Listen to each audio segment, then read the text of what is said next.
Hey, everybody. Welcome to episode 31 of the Virtual Couch. I'm your host, Tony Overbay. I am a licensed marriage and family therapist, certified mindful habit coach, author, writer, speaker, husband, father of four, ultra marathon runner, and creator of The Path Back. The Path Back is an online pornography addiction recovery program. You can find more information about that at pathbackrecovery.com. If you or anybody that you know or happen to be working with is struggling with pornography addiction, please visit pathbackrecovery.com. And there you can download an ebook that talks about 5 common mistakes that people make when trying to overcome pornography addiction. Again, that's pathbackrecovery.com. A little hesitation there, a little pause. I'm on video again today, still kind of awkward. And especially looking, I don't know. I know how to set things up. I've got the microphone. I've got the recorder. I find myself not looking at the camera often. So I'm probably, looks like I'm kind of looking off to the side, I think. But even more so this morning, I noticed that, notice the glare on my bald head. That has been pointed out to me. My glasses reflect back. I'm still getting used to wearing glasses. So there's my vulnerability, right? But the kids these days are telling me that the video thing is a good thing to do. Just please always, I don't want to go on and on about this, but I'm so grateful for the response of the podcast. The last couple episodes with Julie Christensen, psychic and medium, the downloads on that have been incredible. And I have to just tell you, I almost hesitated to tell you, I love looking at the stats. And when I look at the stats, it blows my mind when you look at the detailed stats of it will kind of get it right down to the city and how many downloads from each city and country. And I think the last couple episodes, it's over 70 countries. It's so funny to kind of look and see, half a dozen people in Sri Lanka that are listening to the Virtual Couch, but Bangladesh, all throughout Europe, Asia. It's kind of fun. But the number one city, fun fact for Julie's episode, is Washington, D.C. So I don't know if it's, I put in there the hashtags about aliens or, I don't know, UFOs, something like that. So all of a sudden, I'm on DC's radar. So who knows? Make your own conclusions, right? Should be fun. But grateful for the support. And again, in the bad for self-promotion department, you can find me on Instagram, Virtual Couch, on Facebook, my Tony Overbay Licensed Marriage and Family Therapist Facebook page, where I've been trying to do a little bit more with that. And I think that's the places. Yeah. So the videos have been going up on I've got a Path Back Recovery Vimeo account. But that's linked off of that Facebook page. You can go there as well. And then, of course, I appreciate any of the subscriptions or ratings or reviews of the podcast, because that just spreads the word, and that helps me out and helps me get more guests. Speaking of that, I have a lot of episodes that are already recorded now, which is a lot of fun. Going to get some people on, a couple more authors that I've recorded. Going to do a little bit more with grief and loss and bereavement.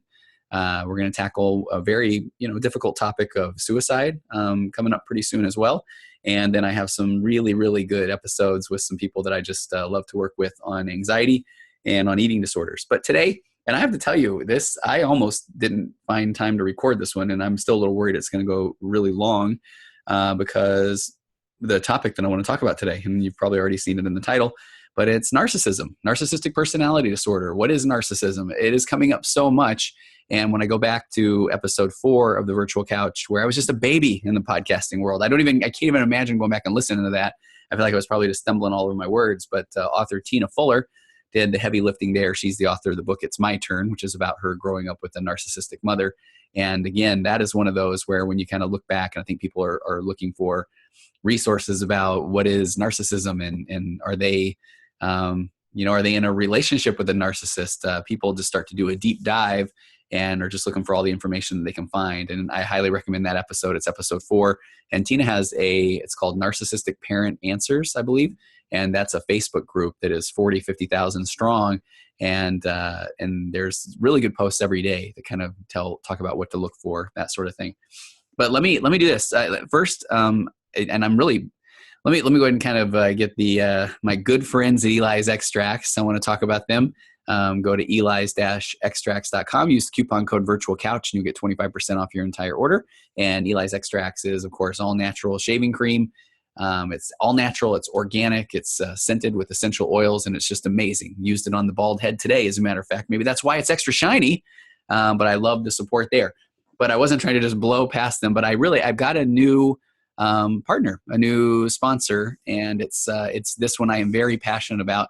I just completed a 18 week training on betrayal trauma, and that's with a group called Addo Recovery. Addo has a program called Bloom, and it's you can find more information about this program at bloomforwomen.com. And Bloom is a program that is specifically geared toward women, and it's women who have been through trauma, who have experienced trauma. And pardon me for kind of looking at my notes, but I love they kind of put it best. But it says, we are at a moment in time when the voice of a woman or of women has more power than ever. Our voice has the capacity to expose truth and attest and affirm what is moral and right. We know that that is the climate right now, right? Hearing more of a woman's voice about some of the things that they've gone through with regard to sexual trauma, with regard to sexual harassment. And I am on board and as passionate as ever. That all was going on in the midst of taking this training on betrayal trauma. I work a lot with sexual addicts, pornography addicts, compulsive sexual behavior. And this just opened my eyes even more toward the experience of the traumatized. So someone who has been through what we call betrayal trauma. So just voicing the experiences doesn't entirely heal people from trauma in the past or even in present circumstances. So the folks at Bloom for Women, they are sharing that Bloom for Women is a company that offers healing, safe, compassionate, guided healing. They share some facts that over 41 million women, 1 out of every 4 women just in the US, are suffering from sexual trauma caused from abuse, harassment, infidelity, or a partner's sexual and or pornography addiction. Again, that's kind of the area that I work in. And I'm trying to work with a lot of times the addict, and my heart just goes out for the partner, the one who has been traumatized with this betrayal trauma.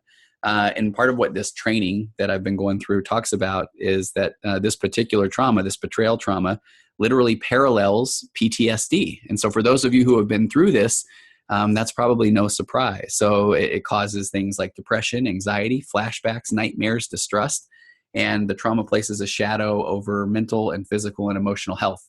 Again, if you have been through this betrayal trauma, then you know what I'm talking about.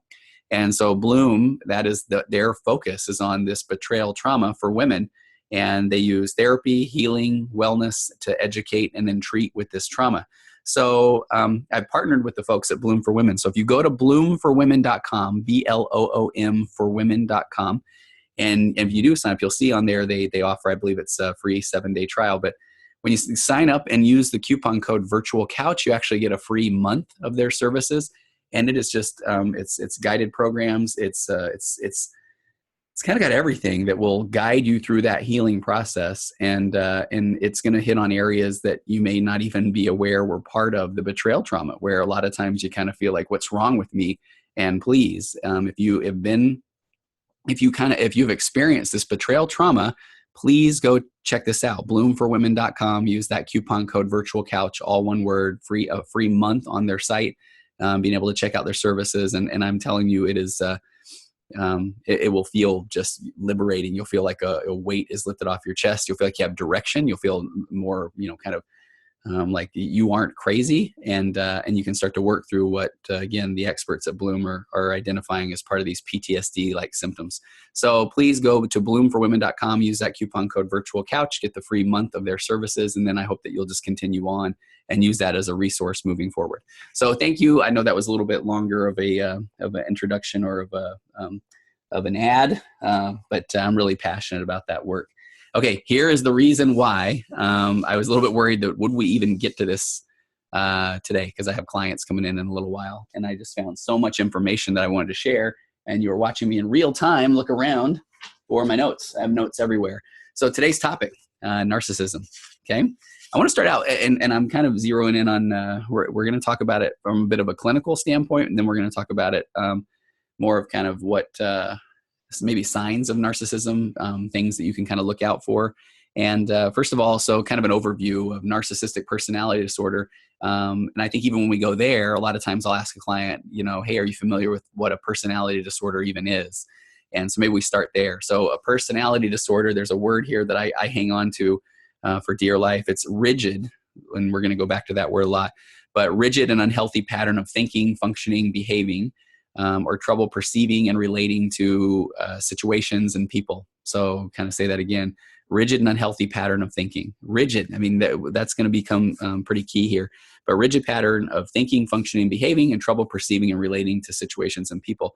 I also like to add in there people with narcissism lack self-awareness, or actually even back to personality disorders. I believe a lot of the personality disorder, what I'm looking for as a therapist are people self-aware? Are they even aware that there is a problem? A lot of the times as a couples therapist, when I see someone with a personality disorder, it's not that they have necessarily come in for treatment, but almost as a last resort, their partner has gotten them to come to therapy because they're fairly convinced that there's really either nothing wrong or the problem lies with the partner. There's not this just natural empathy and kind of owning the problem of, you're right, there's something wrong, we need to work on this. It's fine, I'll go to therapy. If that's what you want, I'll go to therapy, but it's not going to be good. It's not going to help. And so a lot of times that's when I get to see someone with a personality disorder. And so now moving forward in this podcast, that's when I get to see someone who exhibits these symptoms or signs of narcissism. And I want you to know too, I'm going to be really careful because, I carry a pretty heavy caseload. I think I've admitted here on the podcast that I see about 20 couples a week. And then I do a lot with, again, pornography addiction, compulsive sexual behavior, and then just help a lot of people with good old anxiety, depression, those sort of things. But I feel like that there are a fair amount of, with the couples I work with, where there is one of the partners that is worried or concerned that their partner might be a narcissist or might have a personality disorder. So I don't want you to think that I'm going to try to dig up any examples of things that are going on in therapy right now, because that wouldn't be ethical, would it? So let me kind of go over. This is from the Mayo Clinic. It says narcissistic personality disorder, one of the several types of personality disorders, is a mental condition in which people have an inflated sense of their own importance, a deep need for excessive attention and admiration, troubled relationships, a lack of empathy for others, but behind the mask of extreme confidence lies a fragile self-esteem that's vulnerable to the slightest criticism. A narcissistic personality disorder causes problems in many areas of life, such as relationships, work, school, financial affairs. People with narcissistic personality disorder may be generally unhappy and disappointed when they're not given the special favors or admiration they believe they deserve. They may find their relationships unfulfilling, and others may not enjoy being around them. And I think that at times can be an understatement. Treatment for narcissistic personality disorder centers around talk therapy. And we'll get more into that, I think, as the podcast goes along. If you go back to that episode 4 of the Virtual Couch, where I talk with author Tina Fuller of It's My Turn, I think that's the first point where I kind of refer to a narcissist as a unicorn in therapy. Again, a narcissist isn't going to come in and say, I think I'm a narcissist. And I think that's one of the things I actually put on here as one of the first things. Let's harken back to my story of my 1-hour shopping pass at Disneyland, where you need to get the fudge first. Eat the dessert first. Let's kind of go right there. If you're listening to this, I feel like I'm about to do a Jeff Foxworthy bit of, you might be a redneck. I'm not doing that, but I'm going to say, if you're listening to this podcast and you're scratching your head and you found this because you're like, man, am I a narcissist? You are not a narcissist. One of the big traits there is that people that have narcissistic personality disorder, again, it's this, here we go, rigid and unhealthy pattern of thinking. Rigid meaning that it's, no, they are right. They are correct. This is why it's the unicorn. The narcissist doesn't schedule up an appointment and say, hey, I want to come in and kind of explore my narcissism. Now, have I ever worked with a narcissist where we have brought some of that self-awareness to the table? Yes. It's fairly rare. I'm encouraging authenticity and vulnerability in my practice. And so me being authentic and honest, it's pretty rare. When it works, it is amazing and beautiful. And I think of 3 people come to mind right now where, they're all, I feel like it gets to this point where you build a little bit of rapport with the narcissist, and where then it's never this like, you know what, Tony, I've been reading and I think I am a narcissist. Typically it's kind of like, fine, let's just say for the sake of an argument that I'm a narcissist, whatever, right? What would I do? And then at that point, now you can kind of do some work. So, this is years and years ago. One of the first people that I ever worked with that kind of brought that to the table, that saying, fine, whatever, this is what I'm hearing. If this is true, I actually do want to save my relationship. So what do I do? And then we would actually kind of process events. We would look at what his reaction was or inside. And then he had to kind of trust, and I'm not trying to claim that I know everything, but he would say, what's a normal reaction? And one of these had to do with His wife worked around a lot of children for her job, and she would come home and really bring a lot of that, concern or worry or sadness to the table. And when she wanted to talk to him about it, he would just like, I don't know why you're getting so upset. They're not your kids. It doesn't matter. That's your work. You leave that alone. There was no empathy there, right? Because he had his rigid pattern of thinking, which was, you detach. This doesn't affect me. I don't need to worry about this. So it was kind of funny. I mean, this is a very successful person. And he said, what do you do in that situation? And I almost felt kind of silly saying, you like hold her, hug her, let her talk it through. Empathy. Hey, tell me more about that. That's got to be hard. What do you do with that? I mean, those kind of things. And I remember he literally had an eye roll, and I was able to say, all right, I'm seeing the eye roll. I don't think you're buying what I'm selling. But then we ended up having just a fantastic relationship. And I still am in contact with this person on occasion. And I think he's in a good place. And my other examples that come to mind are similar to that. And I have to tell you, if you're a Seinfeld fan, there's an episode where, and I need to go back and watch it at some point. It's been 10, 15 years since I saw it, but where the character George Costanza in essence just says, okay, I'm going to do the opposite of everything that I want to do. That I normally want to do. And I think there was a line there at some point when he's meeting a woman and he lets her know that he's, I think he says he's, short and overweight, bald, unemployed, and lives with his mother. And the woman's like, hey, sounds pretty good. Right. And then that led him to, he got a better job and these sort of things. And so I literally had one client where that was kind of the approach we took. And he was so, fun to work with, where he just said, okay, I'm going to do the opposite of everything that I want to do. Because what's funny is that opposite is oftentimes empathy. Because if there's this rigid thinking that this person thinks that they know what life is all about and everyone else is just wrong, and they maintain that as long as they hold tight to their, rigid pattern of thinking, that other people will eventually get to understand. The opposite of that is, okay, let's just say for the sake of argument, maybe I'm not right about everything. I guess I will listen to this person and try to validate their experience. Okay, so I'm kind of, I said, hey, we'll get to that later. And we just got to it, right? So let me go over a little bit of the signs and symptoms of narcissistic personality disorder. And the severity of these vary. It is, I do view this as a little bit on a spectrum. You can have people that have narcissistic personality disorder traits or tendencies. And then there are people where maybe perhaps it's just full-blown narcissistic personality disorder. So some of these have an exaggerated sense of self-importance. I always say that they're pretty sure that they are a really big deal. They have a sense of entitlement and require constant excessive admiration. And again, I want you to know that the danger of even doing a podcast like this is like some people are going to go, I kind of feel like I'm a little bit of a big deal, or I do require some admiration. I must be a narcissist. Remember, when that I must be a narcissist comes in, that's the check where you're like, whoo, not a narcissist, right? We're all going to have some of these things. But again, this rigid, unhealthy pattern of thinking and functioning that will not waver or be willing to own any of our own stuff or be willing to look at things from a different perspective is the key. Expected to be recognized as superior, sometimes even without achievements that warrant it. Exaggerate achievements and talents. This is a good one. I have heard stories that are just amazing from narcissists where it is, for me personally, a lot of them tend to revolve around sports, I guess, because there's not really a way to go back and check some of that at times, where you find out that people just claim to do some amazing things. This is not a story about a client, so I'm not going to feel too bad telling this one.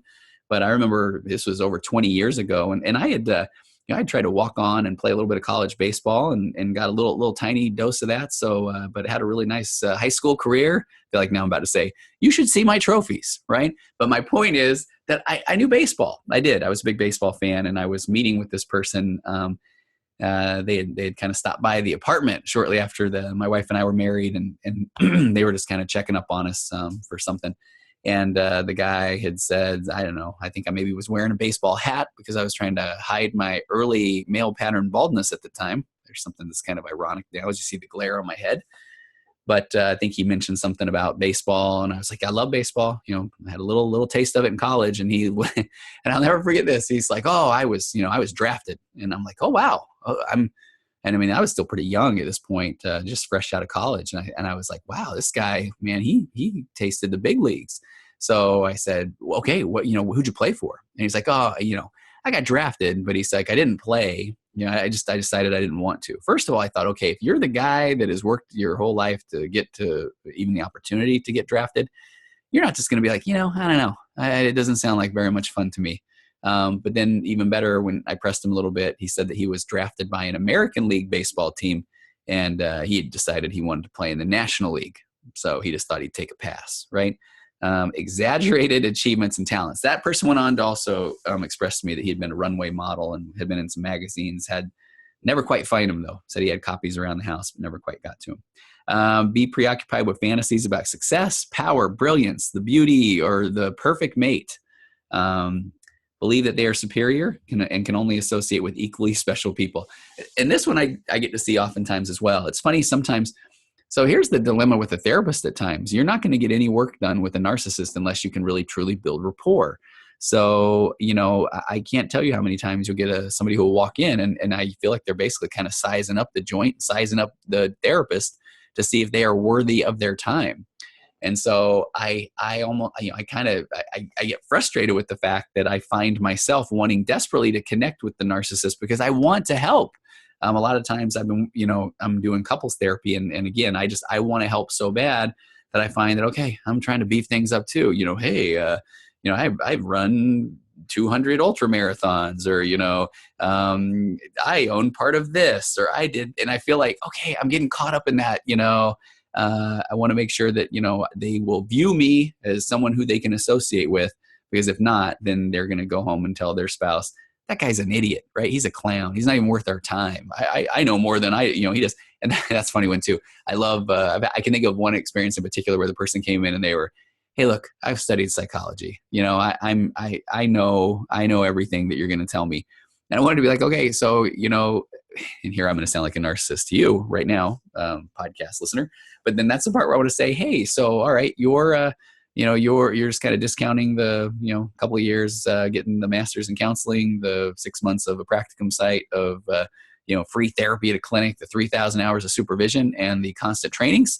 But you've read a couple of psychology books. So I guess we're on the same plane, huh? So it is funny. And recently I even had somebody that I reached out to and I was working with their spouse and I said, hey, I'd love to bring you in. And, I really would love to hear your take on your spouse that I'm working with. And that's part of my process. I let them know that. I've been doing this for a long time. And this person just was like, I know a lot about psychology and I really don't think that's necessary. And boy, it was all I could do not to just respond back with anyway, you know where I'm going with that. So they believe they're superior. Monopolize conversations and belittle or look down on people they perceive as inferior. A lot of kind of putting down. I hear from spouses a lot where, man, I kind of feel like everywhere we go, this person's, my spouse is putting someone down. And if you kind of think about that, it's that classic or cliched, putting someone down, in their mind elevates them to some higher status. They expect special favors, unquestioning compliance with their expectations. I see again, and I'm going back to, I keep relating this to therapy. I guess that's the whole purpose of this podcast, right? But I have a cool little clock I'll have to bring over here at some point. Okay, here's my ADD brain. If you look back in the corner there, I've got a really cool 50-minute timer that my wife got me for Christmas that sits on the back. I have literally had people email feedback when they watch the video of the podcast and say, why don't you do the timer? So I'm going to do that right now. Hang on. Okay,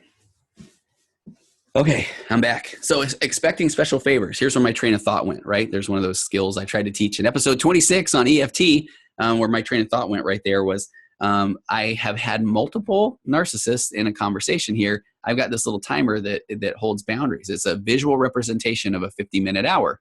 And I set that right on my counter, and then clients know that, hey, I respect boundaries, so that's so that we can get to the next client. I respect everyone's time.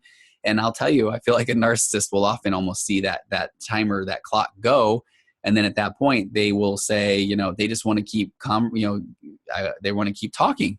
And I think it's because they expect, well, I understand you do those boundaries for everybody else, but what I'm telling you here is pretty important. So at times, I find myself having to hold those boundaries even more, which ironically, when I'm working with clients who may be in a relationship with a narcissist, that's a lot of what we're trying to do is get them to really hold those boundaries, hold boundaries that will kind of keep them feeling sane or keep them feeling safe.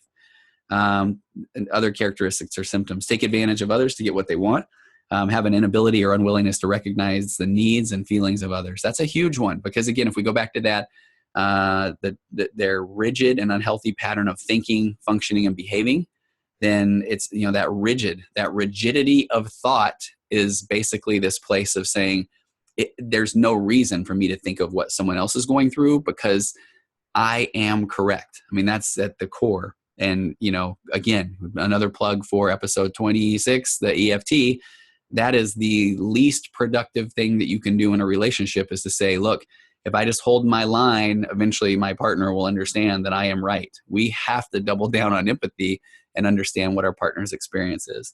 A couple more symptoms: be envious of others and believe that others envy them. I think that one's kind of fun too. Behave in an arrogant or haughty manner, coming across as conceited, boastful, and pretentious, and insist on having the best of everything: the best office, the best car, the best everything. And at the same time, narcissistic people with narcissistic personality disorder have trouble handling anything that they perceive as criticism. And that's where I start to see the work get difficult in therapy. I'm teaching, I'm preaching, I'm on my soapbox about EFT, about emotional bids, about being vulnerable and open, and then about turning toward your partner and going all in on awareness to understand what your partner's experience is. And that's where, if you listen to that episode, I'm saying turn off that part of your brain that is going into fixing and judgment mode and just listen to your partner. And I find that when I'm working with people that struggle with narcissistic personality disorder, or even traits of narcissism, they cannot turn that part of their brain off, because all they hear that is criticism, and they are not willing to own their part or even respect the feelings or emotions of another because of this rigid thought process. So they become impatient or angry when they don't receive special treatment. They can have significant interpersonal problems, feel easily slighted if someone isn't willing to put in this extra time or listen to them, have difficulty regulating emotions and behaviors, react with rage or contempt, or try to belittle another person to make themselves feel superior.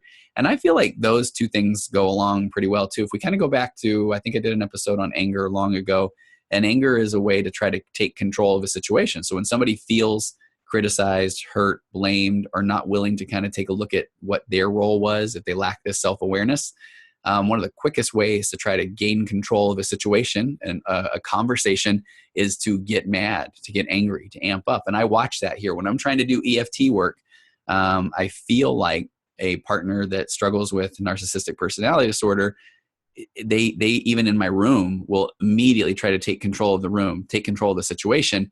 And that often is by raising their voice, that sort of thing. And that's just not productive to the work we're trying to do in therapy. And a lot of times I have to do that. I've had situations in here where I've had people that I feel struggle with this that have just, they've yelled. They've told me. I've had one where he walked out. I think maybe I've told this story, but he was losing control of the situation because we were asking him to be vulnerable and listen to his wife. And, he stood up and he was going to leave the room and walk out. And it was one of the funniest things to me where he tried to slam the door behind him. This was when I was working at a clinic, when I was still very, very new, very green. And as he walked out, he slammed the door behind him, but the door hit the back of his foot. So the door, he wanted it to make a big old loud noise, but instead kind of hit his foot. And then it kind of made that sound like you're giving somebody a flat on the back of their shoe. And then he still walked out and the door kind of hung there open. And I looked over at his wife and I just said, I don't think that's what he was planning on. And we kind of had a little bit of a chuckle there. And I'll skip the rest of this part because it says when to see a doctor. Most people with narcissistic personality disorder don't understand or recognize that this is a problem. Causes, this is a little bit insightful. I think people have this question a lot. What causes it? It's not known what causes narcissistic personality disorder. As with personality development and with other mental health disorders, the cause of narcissistic personality disorder is likely complex. That is an understatement. Narcissistic personality disorder may be linked to environment, mismatches in parent-child relationships with either excessive adoration or excessive criticism that's poorly attuned to the child's experience. Genetics, we feel like at some point we're going to learn that there are some inherited characteristics, I'm sure, involved here at some point. And then this is kind of the burgeoning field of neurobiology, the connection between the brain and then behavior and thinking. So there's a lot of things that can go into this.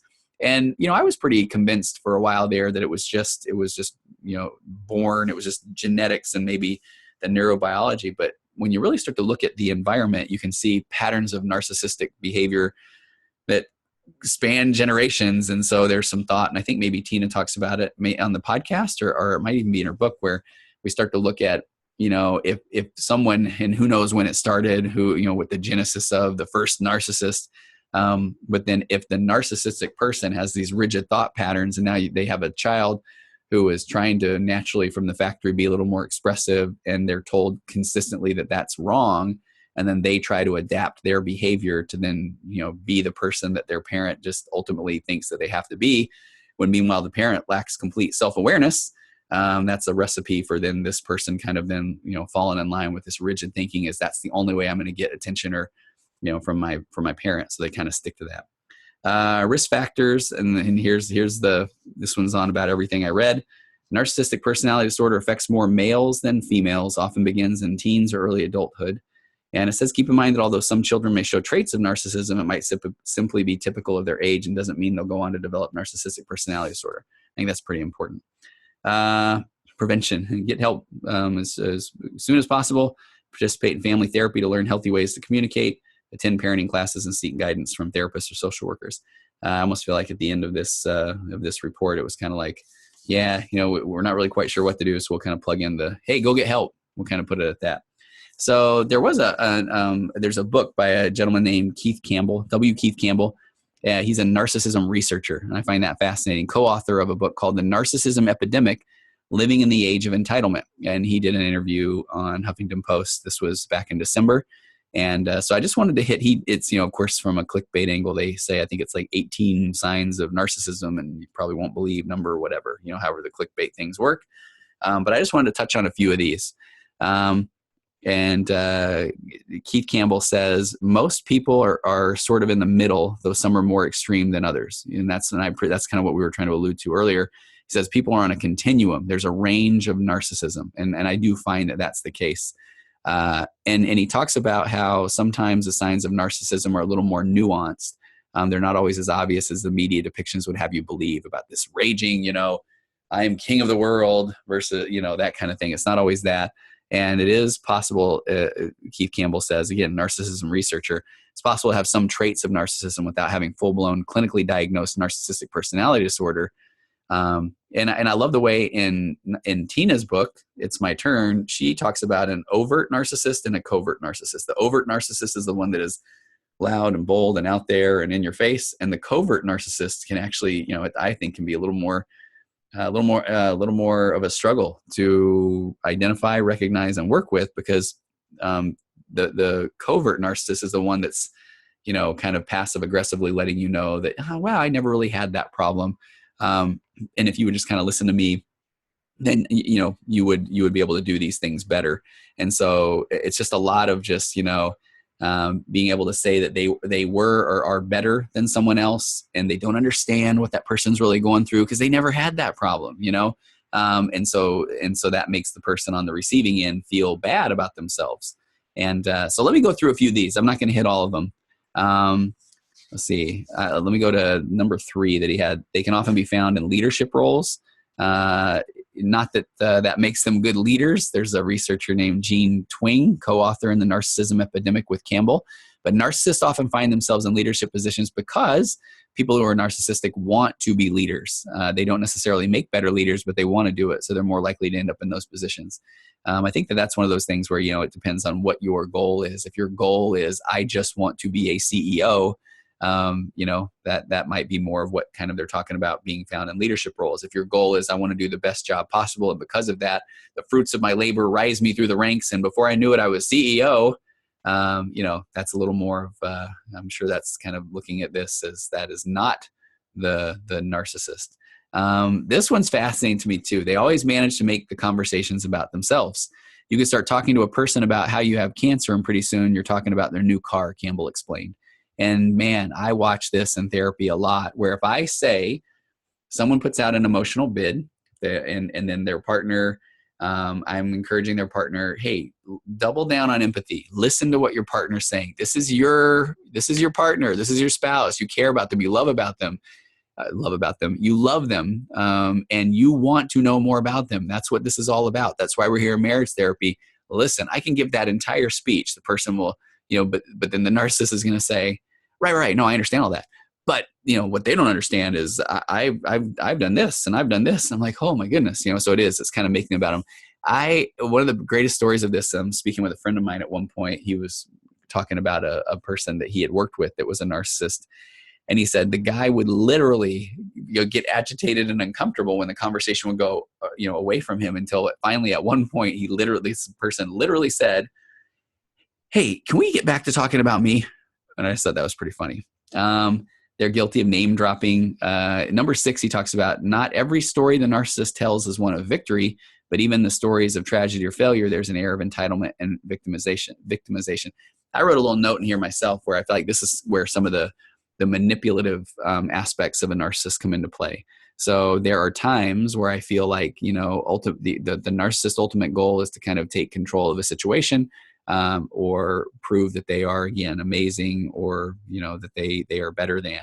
So I have watched before when I feel like we have someone be vulnerable, and then a narcissist recognizes, if they say the right things, then their partner responds better. So if they, if the narcissist in therapy at times says, wow, I've never really thought about that before, and I can really understand why that's hard for you. And you watch the partner just break down and weep because they haven't had this kind of a response, an empathetic response before. And then, we'll kind of think for a moment, hey, here's a breakthrough.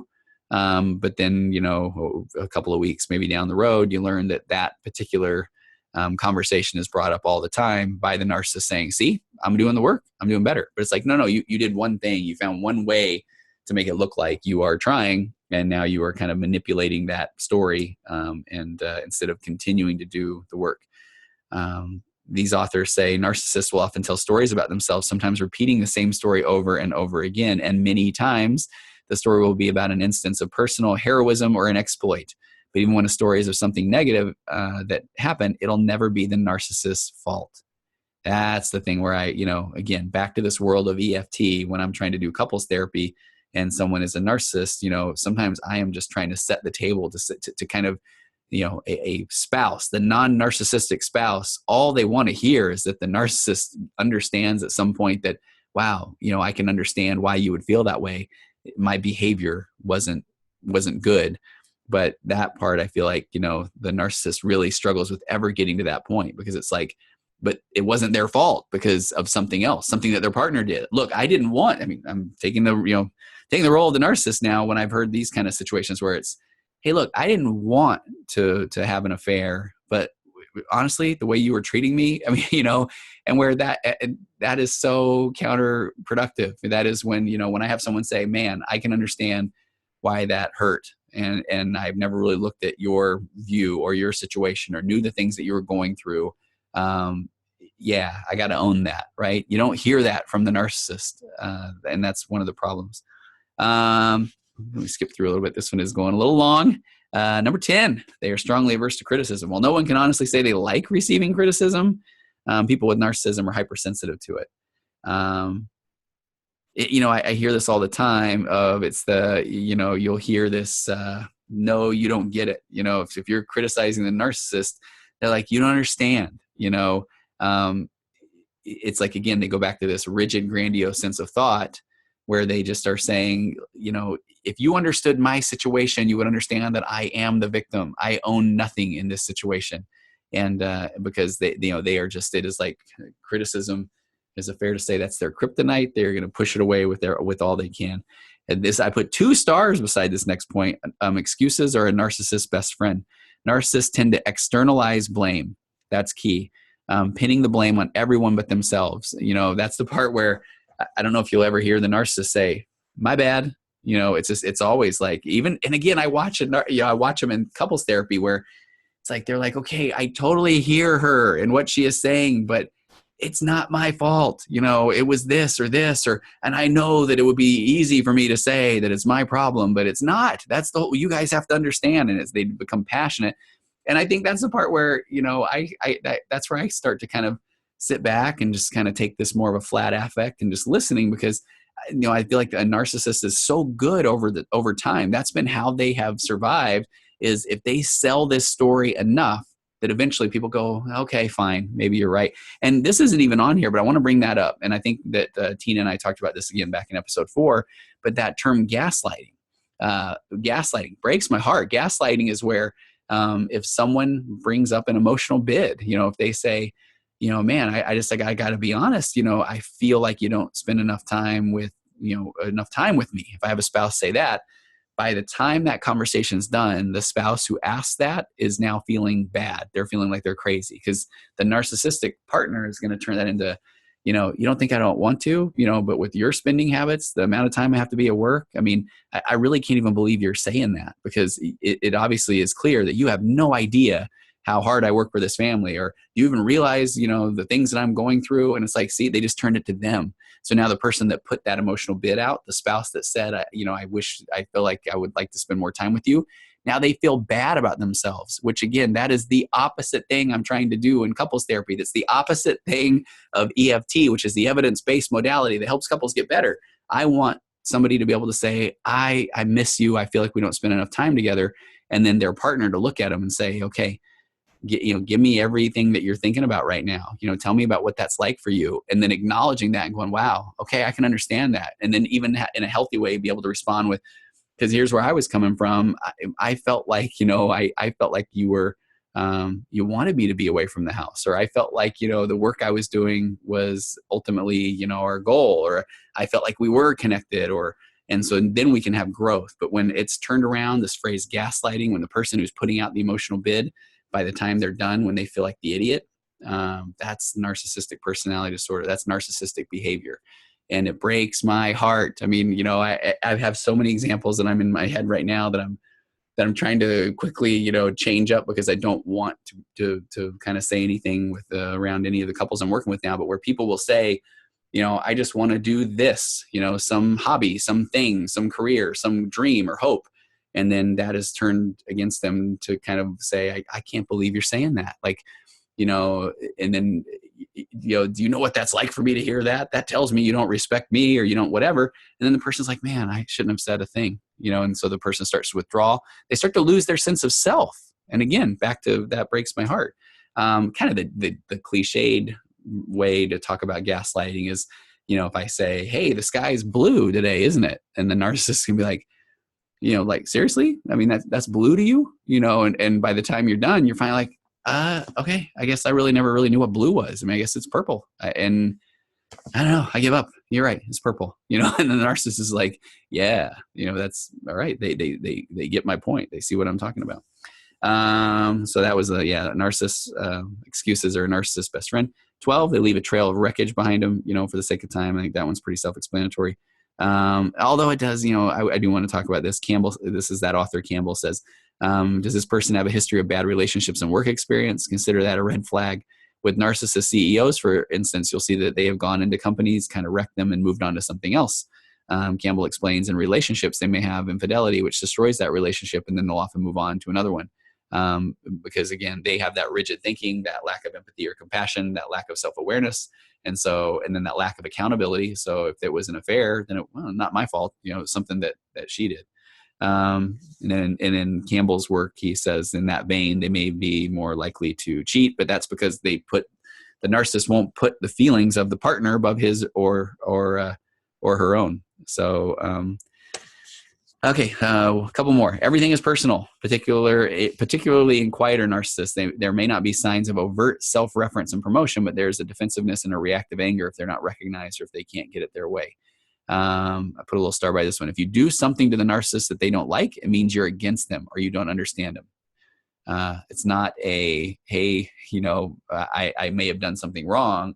It's like you have now attacked him, that you have now just clearly drawn your line in the sand against that narcissist. So the narcissist feels like you are against him if you do something that they don't like. And here we go. Number 15.